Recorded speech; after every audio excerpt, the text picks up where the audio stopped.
Hello, it's the Batman Painter, and today we're painting up a Tau Hammerhead Gunship.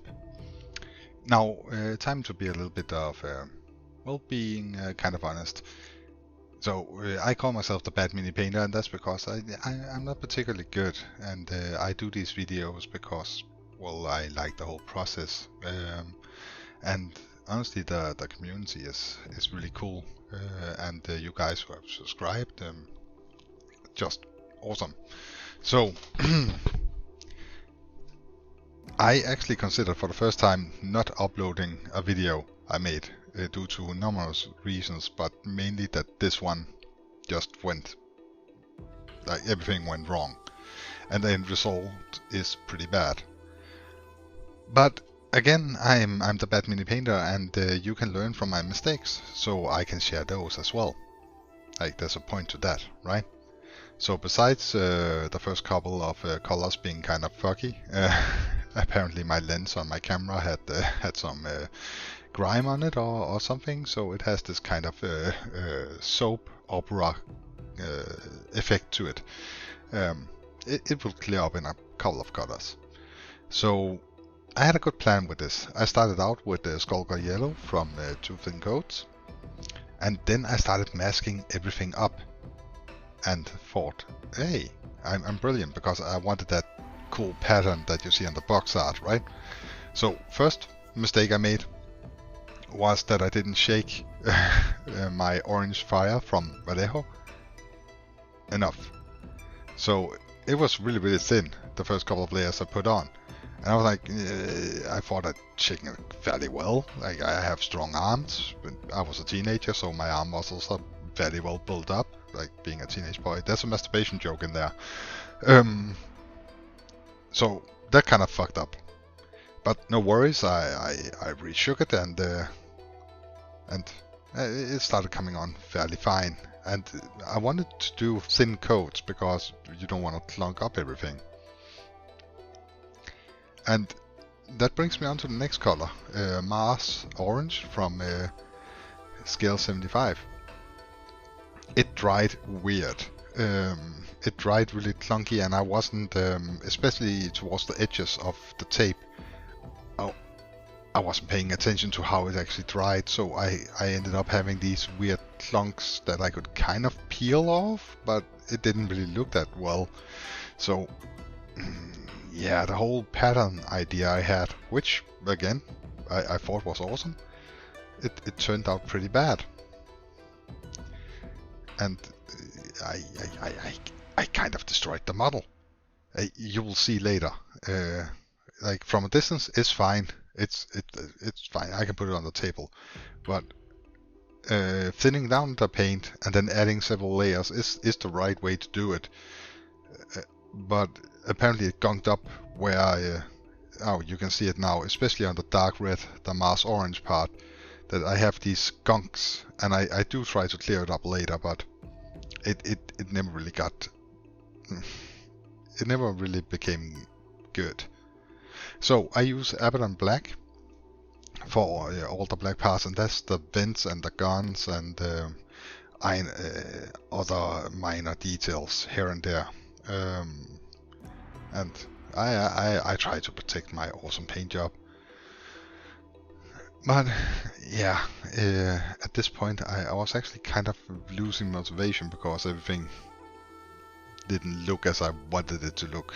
I mean, this looked awesome, or the idea was brilliant inside my head, and I think I had the right approach. I was just being an idiot with how I applied the paint.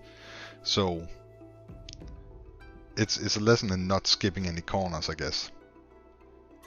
After putting on all the Abaddon Black, I decided that all the top-facing part of the black I would give Corvus Black, because it's a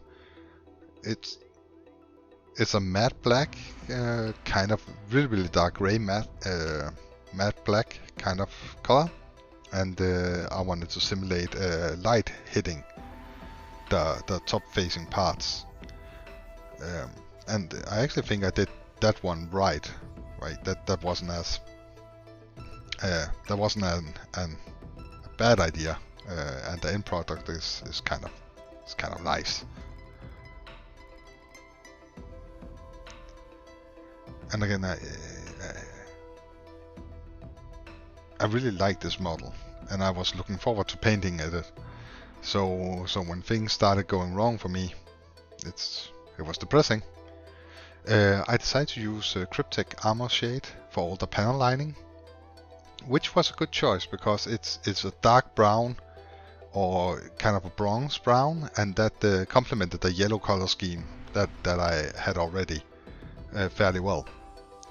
But again, if you look at the paint job on the gunship itself, you can see many places that the paint is just chunky, and it's such a shame. It really made me sad. So here's a tip for edge highlighting. I've started using airbrush paints. If I have the correct color in the airbrush paint, I will use that, and that's because it flows better. So doing highlighting with it is a lot easier. It's already thinned down to a level where it can leave the airbrush without clunking up. So the consistency of airbrush paints for edge highlighting is fairly good. So there's a tip for you there. It definitely worked very well for me. And I use Stonewall from Vallejo all around the model, on all the black parts, just adding little bits of highlights. Then there are landing feet or whatever. I decided to go with lead belcher for these. The box art, they were black, but I felt like I had plenty of black on this model already, and I wanted to break it up with something, so lead belcher, right?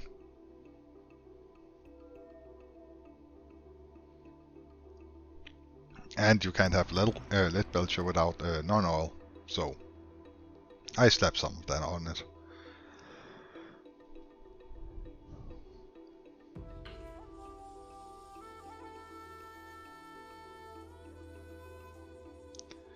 And now we're almost done. The only thing really missing is the red lenses, and there are some on the wing turrets, or what you want to call it. And then there's the cockpit window, which is red, according to the box art.